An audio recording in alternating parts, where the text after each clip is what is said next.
Every once in a while, a band comes around and becomes the voice of an entire generation. But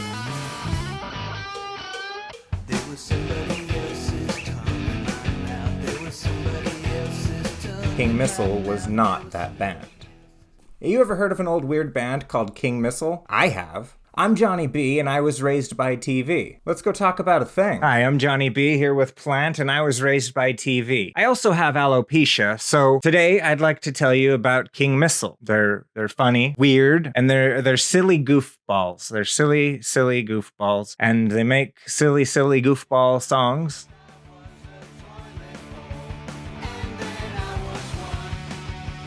When everybody in New York had to do 5 minutes of open mic poetry. And they had to wear those turtlenecks, those little mock turtlenecks, maybe, and a beret, striped shirt, and maybe a red scarf coming out of it. Yeah, you had to do that, and you had to go to a place and read poetry. John Hall did this at a place called Backfence, New York City. And they invited him back to do a regular thing. And you see, John Hall thought that it might seem a little fucking boring if it's just him on stage for 20 minutes, just reading poetry for 20 minutes by himself. So he asked his friend Stephen Tunney, also known as Dog Bowl, to provide some musical accompaniment. Very beautiful music that's playing. There's an Irish flute and a mandolin, I think, and the background singers sound just like the Clancy brothers. It's really a wonderful commercial. Spectacular. It must have cost a fortune to make. The kind of commercial you'd see during the Super Bowl, maybe, where the advertising time costs $1 million, a half a minute. Wow, imagine that. $1 million for a half a minute. King Missile was born. By the time I'd heard of them, they'd been around for 2 decades and existed in 3 different iterations. King Missile, Dogfly Religion. Johnny B. just sobered, Johnny B. just sobered. Have you heard that Johnny B. just sobered?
Johnny B. just saw that bird. Did you see that bird that Johnny saw?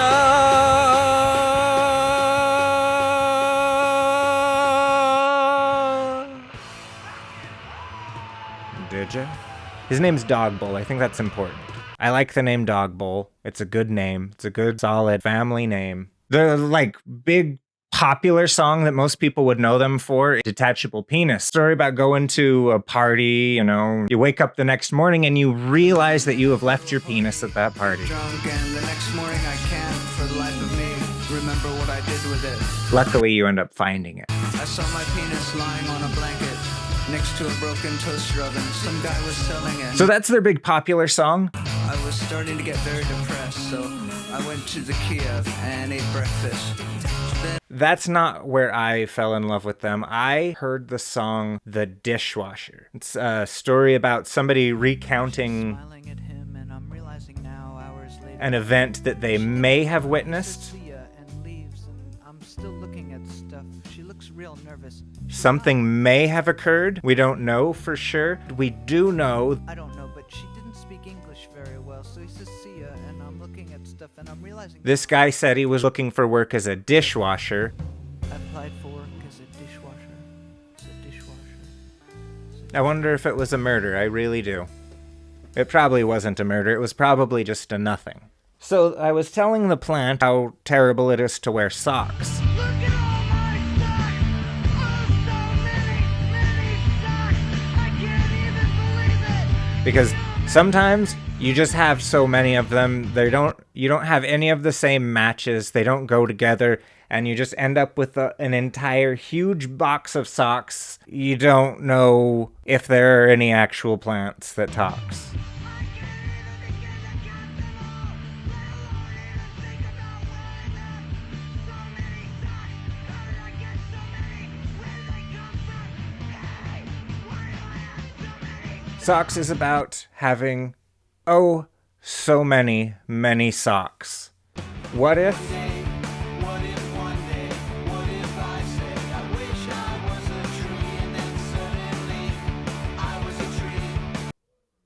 if I was a toilet bowl?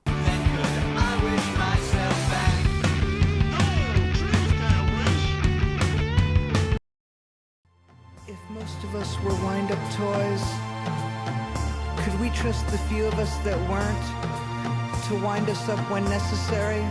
You know what? Most of us are wind-up toys. So I'm saying that it is in our best interest to teach ourselves to wind each other up. We can't trust the people who aren't wind-up toys to wind us up when necessary. All they have to do is say no. We can't take that risk. Jesus was way cool. Used to make me feel really weird listening to because Jesus was way cool. Everybody liked Jesus. Everybody wanted to hang out with him. it was so fucking funny and sacrilegious. If you were blind or lame, you just went to Jesus and he would put his hands on you and you would be healed. That's so cool. But at the same time, truthful, even to my super religious mind. Like, Jesus was pretty cool. He would tell these stories and people would listen. He was really cool. And if he played hockey, he would have been really good at hockey. You know, the Jesus that we were taught to worship, because why wouldn't he be good at all those things? I don't know why I'm always inclined to end on a happy note. So I'm going to end by talking about one of their weirdest songs. It's the commercial. Lately I've seen red, I've tasted blood, I've killed with words, I've wished and hoped and swam through a river of snot twice as wide as the mighty Mississippi, but I want to know about the commercial. John S. Hall is describing a commercial that he saw, and he wants to know more about this commercial because it was so intriguing. It starts off kind of like an Irish Spring commercial, like a soap commercial, but then the people in the commercial, instead of just cutting off a piece of the soap like they do and taking a bite out of it, no, they start taking off chunks of themselves and putting it into a blender until they're just cutting up themselves and putting it into a blender and serving it to your friends so that you're not such a selfish prick. Somehow. Are you icky? Are you sticky? Are you hot as anything? Hey, blend yourself, process yourself, become a glass of animal juice. Haven't you had enough of fruit juices and vegetable juices? Next time company comes over, offer them a cool, refreshing glass of yourself. Give of yourself. Stop being such a selfish piece of snot, okay? Okay? Have you heard of King Missile? Have you ever listened to their music before? Do you have a favorite King Missile song? If not, you should really listen to their stuff and get one because they're selling out fast. But if you don't love King Missile already, tell me about a weird ass band that people just don't understand that you love. Just tell me about that and I will go listen to that band, put it in the comments, do the thing. Like, do a comment thing, and also a subscription. I'm trying to think if there's anything else to say about King Missile. They were really turned on. There's probably something more to say about King Missile, but I've chosen at this juncture in time to stop talking about King Missile. They had made an agreement that when one of them died, the other would continue to live with and make love to the corpse. But as luck would have it, they were both killed in a freak accident and died at the exact same moment. I'm Johnnyb, and I was raised by TV. Because someone took a duty in my sandbox. Some of their songs are a little bit difficult for me to That was so bad. listen to nowadays. They're like pretty avant-garde-y.